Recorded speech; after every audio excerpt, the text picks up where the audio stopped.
अगर मैं तुमसे कहूँ कि इंसान बिना खाए कई दिन तक रह सकता है, लेकिन बिना सोए उसका दिमाग उसे खुद ही डरा देता है। और इसी को टेस्ट करने के लिए एक ऐसा एक्सपेरिमेंट किया गया था जिसका नाम है द सोवियत स्लीप एक्सपेरिमेंट।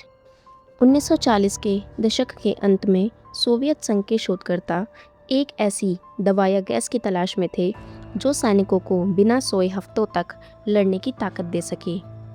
उनके लिए नींद एक जैविक कमजोरी थी जिसे वे मिटाना चाहते थे। एक सीलबंद कमरे में 5 राजनैतिक कैदियों को बंद किया गया। ये वे लोग थे जिन्हें गद्दार माना गया था। शोधकर्ताओं ने उनसे एक वादा किया, अगर तुम 30 दिनों तक बिना सोए रह सके तो तुम्हें आज़ाद कर दिया जाएगा।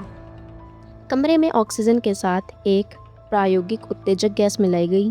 कमरे में खिड़कियां तो थीं, लेकिन वे 5 इंच मोटे शीशे की थीं। वैज्ञानिकों ने अंदर माइक्रोफोन लगाए ताकि हर छोटी आहट सुनी जा सके। शुरुआती 5 दिनों तक सब कुछ ठीक लगा। कैदी आपस में बातें कर रहे थे। शोधकर्ताओं ने गौर किया कि उनकी बातचीत धीरे धीरे गहरी और डरावनी होती जा रही थी। वे अपने जीवन के सबसे बुरे अनुभवों और अपराधों के बारे में बात कर रहे थे। 5वें दिन के बाद कैदियों ने आपस में बात करना पूरी तरह बंद कर दिया। वे एक दूसरे से नज़रें चुराने लगे।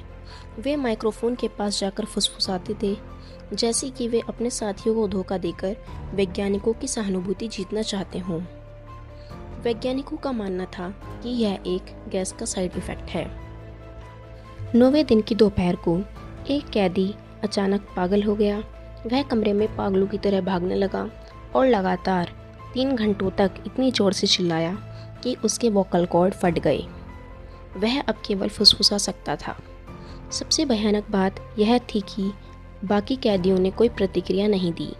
वे अपनी किताबों के पन्ने फाड़ रहे थे, उन पर अपना ही मल लगा रहे थे और उन पन्नों को कांच की खिड़कियों पर चिपका रहे थे ताकि बाहर से कोई उन्हें देख ना सके। अचानक माइक्रोफोन से आने वाली सारी आवाज़ें बंद हो गईं। अगले 3 दिनों तक चैम्बर के अंदर से कोई आवाज़ नहीं आई। गैस का स्तर बता रहा था कि अंदर के लोग जीवित हैं और भारी मात्रा में ऑक्सीजन ले रहे हैं, जैसे कि वे कोई बहुत कठिन शारीरिक काम कर रहे हों।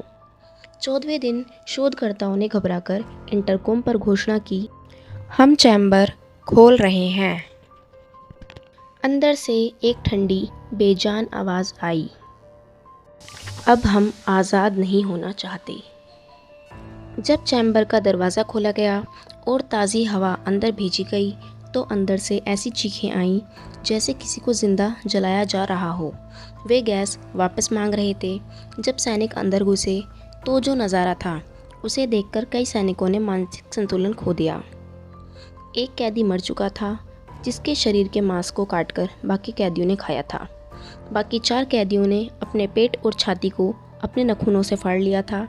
उनकी अंतड़ियां बाहर फर्श पर पड़ी थीं, लेकिन वे फिर भी जिंदा थे और सांस ले रहे थे। उनमें हिस्टेरिकल स्ट्रेंथ आ गई थी। उन्होंने सैनिकों की गर्दन काट ली दांतों से और लोहे की जंजीरों को तोड़ दिया। बचे हुए कैदियों को मेडिकल सेंटर ले जाया गया। जब उन्हें बेहोश करने के लिए दवा दी गई तो उनका शरीर उस पर कोई प्रतिक्रिया नहीं दे रहा था। एक कैदी को जब बिना बेहोश किए ऑपरेशन थिएटर में ले जाया गया तो वह दर्द में चीखने के बजाय ज़ोर ज़ोर से हंस रहा था। जब एक नर्स ने उससे पूछा कि वह ऐसा क्यों कर रहा है तो उसने एक खून से लथपथ मुस्कान के साथ कहा, मुझे जागते रहना है। प्रयोग के अंत में केवल एक कैदी बचा। मुख्य शोधकर्ता ने उससे पूछा, तुम क्या हो? तुम इंसान तो नहीं हो सकते। उस कैदी ने जो कहा वह आज भी डराता है।